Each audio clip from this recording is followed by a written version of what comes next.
Përmbledhja e ngjarjeve kryesore të ditës në Radio 7. Rreshtit e shiut shkaktuan përmbytje edhe në Maqedoninë e Veriut. Në komunën e Koçanit është vërejtur një rritje e konsiderueshme nivelit të lumenjve dhe kanaleve në pjesën e fushës. Ka dalë nga shtrati lumend Znorvoski, Bregalnica dhe Orizar. Përpasoj janë përmbytur disa bodrume të shtëpive pranë lumit. Rëshitit e dherave shkaktuan vështirësinë në qarkullim dhe në rrugën Makedonska Keminic, Miniera Sa. Në këto kushte qarkullimi bëhet me një korsi për rreth 200 metra. Në Probishtip është vërtirësuar qarkullimi për shkak të daljes së lumit Kiselica. Në orë lagja Daljan është përmbytur për shkak të daljes së lumit Dalja. Ekipe të ndryshme po drejtojnë ujin drejt liçenit, ndërsa me pompa bëhet zbrazje e bodrumeve, oboreve dhe objekteve të biznesit. Problemi e regjistruar dhe në lumin Koselska pranë fshatit Livojisht, ku i ka dëmtuar rrugën pranurës drejt fshatit Vapila. Në Kërçov niveli i ujit po ulet, por në disa lokacione gjendja është kritike. Rreth 120 persona nga rruga Prilepska janë evakuuar dhe shtruar në palestrën sportive. Pritet të bëhet dhe vlerësimi i objekteve të dëmtuara. Në rajonin e Manastirit, zona urbane është normalizuar përveç në lagjen Stërçin, ku ka depozitime të dheut dhe zhavorit. Në fshatat Kravari, Zhaveni dhe Porodin janë përmbytur sipërfaqe buqësore, por nuk ka rrezik për objektet banimit. Në Resnje, si pasojë e rreshjeve janë përmbytur sipërfaqe buqësore, obore dhe objekte ndihmëse në disa fshatra. Janë angazhuar ekipe me pompa dhe mekanizëm, ndërsa niveli i lumenjve po ulet gradualisht. Në Krushev dhe në Demirisar ka përmbytje lokale nga lumend Cërna dhe Obedničica, me obore sipërfaqe buqësore dhe rrugë lokale të përmbytura.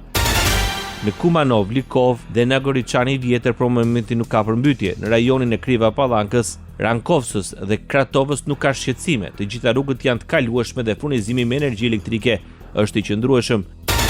Në rajonin e Tetovës janë raportuar rrëshitje të dheut në rrugët lokale drejt fshatit Gjerm dhe zonës së Banjicës, të cilat janë të papërshkrueshme për momentin. Në Reçicë të vogël është raportuar shembi një murit mbajtës ku ka pasur dëme materiale, ndërsa në komunën e Zhelinës është raportuar përmbytje e lumit Vardar në fshatin Strimnic. Gjatë 24 orëve të fundit, rreshtet më të mëdha të shiut janë regjistruar në orë me 5 litër për metër katror, 3 litër për metër katror në Mavrov dhe 2 litër për metër katror në Tetov, Demir Kapi dhe Pozhar, si dhe 1 litër për metër katror në Kriva Pallank dhe Krushev, ndërsa dëbor me shtres 1 cm është regjistruar në Kriva Pallank. Moti sot do të jetë i qëndrueshëm dhe me vranësira dhe periudha me diell, ndërsa në Shkup gjatë natës do të ketë kushte për rreshje të erpashershme shiu. Temperaturat maksimale do të arrijnë 4 gradë Celsius. Rajoni. Përmbytjet në Kosovë për shkak të daljes nga shtrati të lumenjve janë më të mëdha të 50 viteve të fundit. Instituti Meteorologjik i Kosovës informon se lumenjt Drini i Bardh, Rjedha e Poshtme, Sitnica, Morava, Binqa dhe Lepensi po përballen me rritje të prurjeve, ndërsa pjesa tjetër është duke u përballur me një rënje të lehtë të tyre. Gjatë këtyre ditëve në territorin e Republikës Kosovës, mesatarisht ka rënë 97.1 mm për metër katror rreshje shiu. Moti i paqëndrueshëm dhe rreshtet e vazhdueshme të shiut kanë sjellë pasojë serioze edhe në komunën e Malishevës. Zona më të prekura nga vërshimet në Malishev kanë qenë fshatrat Turjak dhe Damanek që gjenden pranë lumit Mirush. Nga komuna e Malishevës tha se gjendja më emergjente në këtë komunë ka përfunduar. Kryetari i komunës së Malishevës, Ekrem Kastrati, së bashku me anëtarët e shtabit emergjent, pranuan se situata ka shkaktuar dëme të mëdha veçanërisht në infrastrukturë, ekonominë familjare, biznese dhe prona private. Dëme nga përmbytjet pësoi dhe komuna e Klinës. Kryetari i komunës Zenun Elezaj, gjatë inspektimeve të objekteve të dëmtuara si ura dhe rrugët, deklaroi se po bëhet gjithçka që dëmet të riparohen. Pam gjendjen reale në terren dhe fillimin e punimeve për riparimin e dëmeve. Kompania e kontraktuar nga komuna është në terren dhe po ndërmerr të gjitha masat e nevojshme për riparimin e dëmeve në pronat publike, shkruan kryetari i komunës së Klinës Zenun Elezaj. Drejtoria Rajonale e Policisë në Mitrovicën e Veriut ka bërë të ditur se pas situatës krijuar si pasojë e vërshimeve të fundit, gjendja e sigurisë dhe rendit publik në veri të vendit është në monitorim të vazhdueshëm. Bëhet thirrje për mbylljen e urës në veri.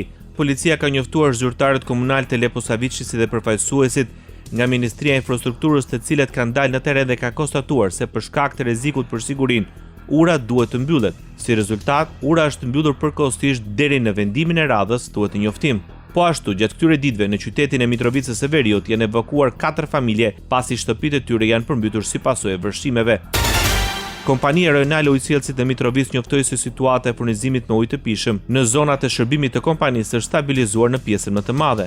Në njoftim po ashtu bëhet e ditur se impjantet për trajtimin e ujit aktualisht po operojnë me kapacitet të plot. Gjithashtu, për arsye sigurie, uji nuk rekomandohet të përdoret përpijet deri në njoftimin zyrtar të radhës nga ana jon, i cili do të publikohet sapo të konfirmohet përmbushja e plotë e standardeve të cilësisë së ujit për konsum, thuhet në njoftimin e kompanisë rajonale Ujësjellësi Mitrovica. Radio 7, zëri pozitiv i qytetit.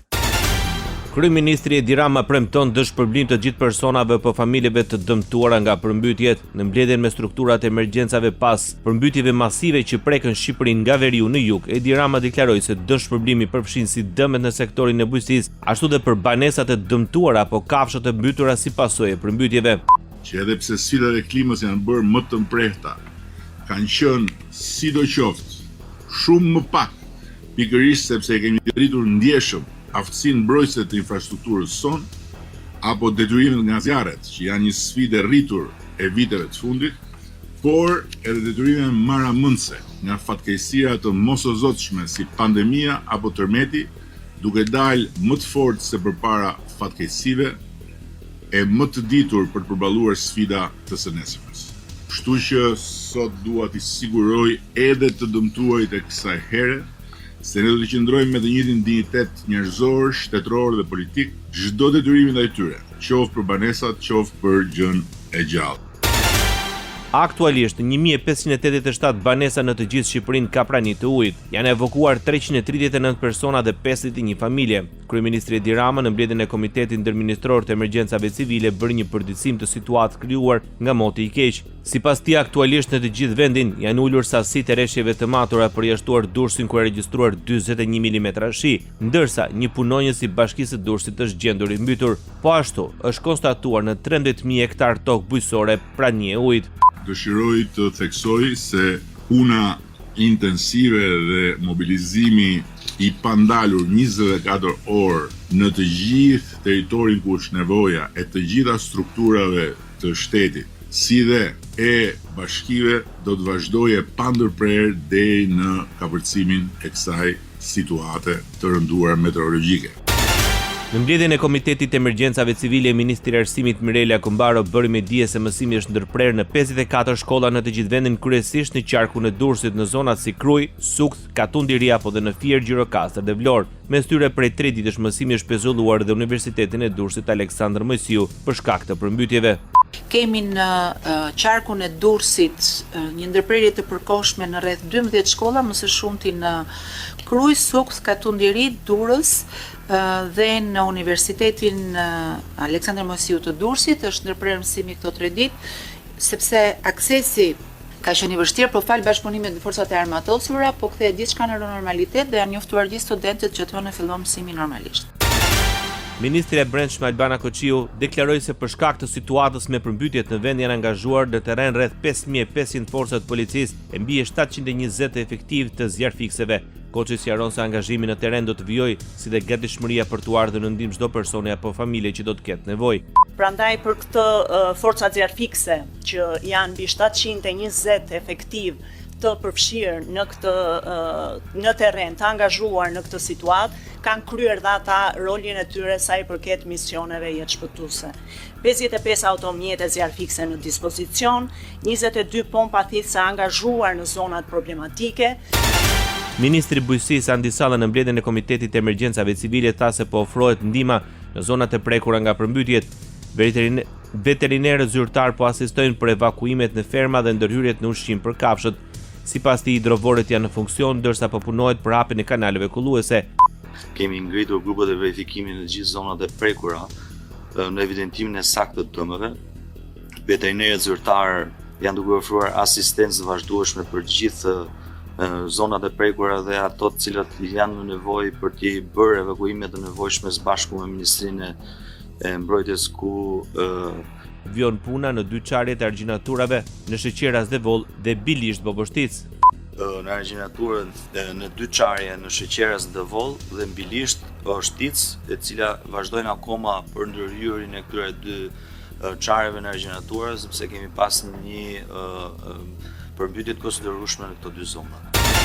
Ministri i Mbrojtjes Piro Vengo deklaroi se 502 efektiv të forcave të armatosura ndodhen në terren në gatishmëri teksa vendi është përfshirë prej ditësh nga moti i keq. Në mbledhjen e Komitetit të Emergjencave Civile, Vengo deklaroi se forcat armatosura vijojnë të jenë në Shkodër, Lezhë, Delvin, Vlorë dhe Gjirokastër, sipas tij rezervat materiale të shtetit kanë mundësuar dislokim të pakove ushqimore, ndërsa vijon verifikimi i dëmeve. Parashikimet për orët në vijim janë që duhet të kemi jo vetëm angazhim në rikthimin në normalitet në banesa, por gjithashtu një angazhim logjistik masiv, qoftë nga bashkitë, qoftë nga emergjencat civile dhe forcat armatosura për evakuimin e dherave dhe inerteve përpara se ato të ngurtësohen, në mënyrë që të mos kemi vështirësitë të akumuluara nga rikuperimi i situatës meteorologjike.